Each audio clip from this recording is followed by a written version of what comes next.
নমস্কার, আজ বানাচ্ছি আমার ছেলের পছন্দের দই বড়া। চলো রেসিপিটা শুরু করা যাক। আমি বিউলির ডাল 7-8 ঘন্টা ভিজিয়ে রেখেছিলাম। এবার এটাতে মিক্সিতে পেস্ট করে নিচ্ছি।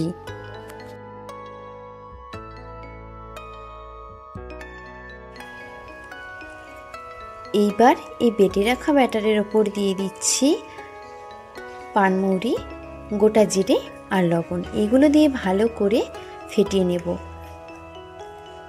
যখন ব্যাটারটা ফুলে উঠবে তখন একটা বাটির মধ্যে জল নিয়ে একটু দিয়ে দেখবো এটা ভাসছে, ডুবে যাচ্ছে না। তখন বড়াগুলো গরম তেলে ভেজে নেব। এইবার এটা ভাজার পরে আমি তেলের মধ্যে কালো জিরে, গোটা জিরে আর কারি পাতা দিয়ে একটা তেল পাকিয়ে নিচ্ছি। আর বাটির মধ্যে লবণ, চিনি দিয়ে ভালো করে গুলিয়ে নিয়ে ওই ভেজে রাখা বড়াগুলো দিয়ে দেব। আর এর এক্সট্রা ফ্লেভার এবং স্বাদের জন্য ওই যে তেল পাকিয়ে রেখেছিলাম ওইটা দিয়ে দিচ্ছি। এইবার ঢাকা দিয়ে মিনিট 25 মতন রেখে দিচ্ছি।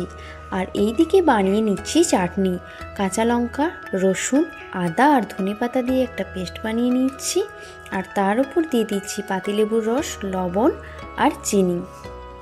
এইগুলো দিয়ে একটা ধনেপাতার চাটনি বানিয়ে নিলাম। আর এই দিকে নিয়ে নিচ্ছি টক দই। টক দইতে দিয়ে দিচ্ছি লবণ, চিনি। এগুলো ভালো করে মিশিয়ে নিচ্ছি আর অল্প ঠান্ডা জল দিয়ে দিচ্ছি।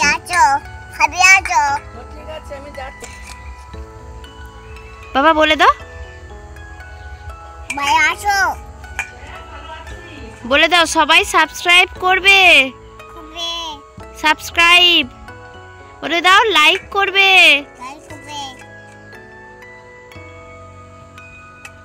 আমার দিকে তাকাও, বলো ভিডিও দেখবে।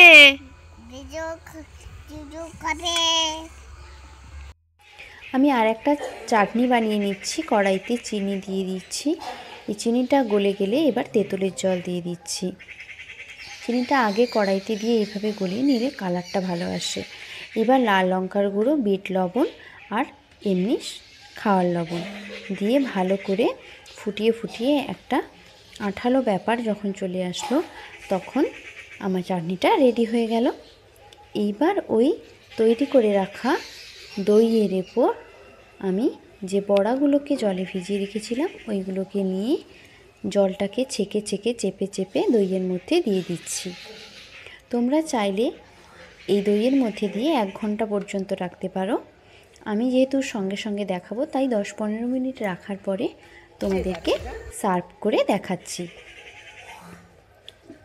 দেখো আমার দই বড়া রেসিপি রেডি হয়ে গেছে। প্লিজ ট্রাই করো আমার রেসিপি। আর কেমন লাগলো কমেন্ট করে জানাও। আর ভিডিওটা ভালো লেগে থাকলে অবশ্যই আমার চ্যানেলটিকে সাবস্ক্রাইব করে আমার পাশে থাকার অনুরোধ রইল। থ্যাংক ইউ বন্ধুরা আমার ভিডিওটা পুরোটা দেখার জন্য। সকলে ভালো থেকো।